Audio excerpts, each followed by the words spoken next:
I arrived late, well not late, at 8 p.m. on a Saturday, and I've been traveling for almost 24 hours, and I was so tired. I just wanted to go home and like find my apartment, go home, and so I got picked up from the airport by a guy in like a taxi driver kind of thing. He had like he had my name. I felt so cool, and so he brought me here, and he brought me to the wrong apartment, and he brought me to a really dirty part of town, and I got really scared. Because we were sitting outside, he was calling my coworker because she was supposed to come meet us, and he kept calling her, and he couldn't really speak English, so he's like, oh, sorry, and he brought me to this really dirty, skeezy apartment building. I was like, oh my gosh, like, if this is where I'm living, I'm so scared, like, I want to go home right now, I'm so tired.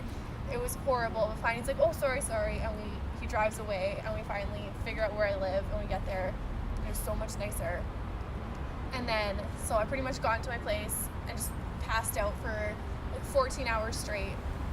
And then the next morning I woke up and I Skyped a couple of my family members and like unpacked a little. It kind of still hadn't hit me that I was in Korea actually. And I realized that I didn't have a charger for any of my electronics. And my iPad, I brought it. My universal charger that I bought, it didn't actually work anywhere, and so like my computer didn't work, my iPad was dying, all this stuff, and so I was freaking out. So I actually had to go venture into the town by myself, not knowing any words of Korean, and find this charger.